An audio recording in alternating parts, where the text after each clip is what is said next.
அன்பானவர்கள் அனைவருக்கும் இனிமையான மகிழ்வான வணக்கங்கள். அரண்மனையை ஒட்டி வசித்த பிச்சைக்காரன் ஒருவன். எடுத்தனே என்னடா பிச்சைக்காரன் சொல்லி சொல்கிறேன்னு பார்க்குறீங்களா? ஆமாங்க, யாசகம் கேட்கக்கூடிய ஒவ்வொருவருமே பிச்சைக்காரன் தான். அது எந்த விதமான யாசகமாக வேண்டுமானாலும் இருக்கலாம். அந்த அரண்மனை கதவில் ஒட்டப்பட்டிருந்த அறிவிப்பை கொண்டு வந்தான் அந்த பிச்சைக்காரன். அப்படி என்ன அறிவிப்பு? அதில் மன்னர் விருந்தளிக்கப் போவதாகவும் அரச உடை அணிந்து வருவோருக்கு மட்டுமே அனுமதிக்கப்படுவார் என்றும் குறிப்பிடப்பட்டிருந்தது. பிச்சைக்காரன் தான் அணிந்திருந்த கந்தல் உடைகளை ஒரு முறை ஏற இறங்க பார்த்து கொண்டான். நிச்சயமாக அரசரும் அவருடைய குடும்பத்தினரும் மட்டுமே ராஜ உடை உடுத்திருக்க முடியும் என எண்ணினான்.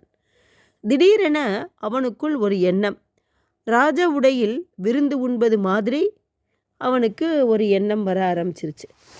தனக்குள் ஏற்பட்ட துணிச்சலை பற்றி யோசித்த போதே அவனுக்குள் ஒரு நடுக்கமும் வர ஆரம்பிச்சிருச்சு. இருந்தாலும் தைரியத்தை வரவழைத்து கொண்டு அரண்மனை வாசலை அடைந்தான். வாயிற்காவலனிடம், நான் ராஜாவை பார்க்க வேண்டும் என்றான். அந்த காவலன் அரசரிடம் அனுமதி வாங்கி வந்தான். உள்ளே வந்த பிச்சைக்காரனிடம், என்னை பார்க்க வேண்டும் என்றாயே என்றார் அரசர். ஆமாம், நீங்கள் அளிக்கும் விருந்தில் கலந்து கொள்ள எனக்கு கொள்ள ஆசை. ஆனால் என்னிடம் ராஜ உடைகள் இல்லை. என்னை அதிக பிரசங்கி என்னை நினைக்காவிட்டால் உங்களது பழைய ஆடையை அளித்து உதவினால் அதை அணிந்து கொண்டு விருந்துக்கு வருவேன் என்றான் மிகவும் பவ்யமாக.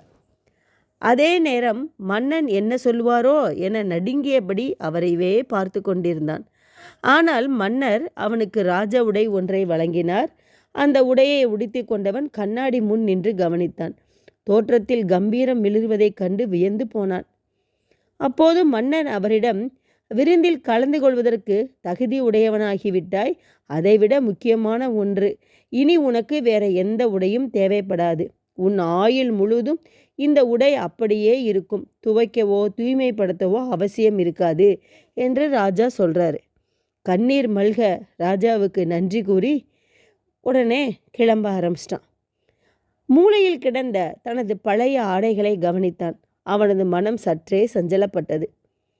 ஒருவேளை அரசர் கூறியது தவறாக இருந்து இந்த உடைகள் கிழிந்துவிட்டால் அப்போது நமக்கு பழைய உடைகள் தேவைப்படுமே என யோசித்தவன் சட்டென்று சென்று தன் பழைய உடைகளை வாரிக்கொண்டான்.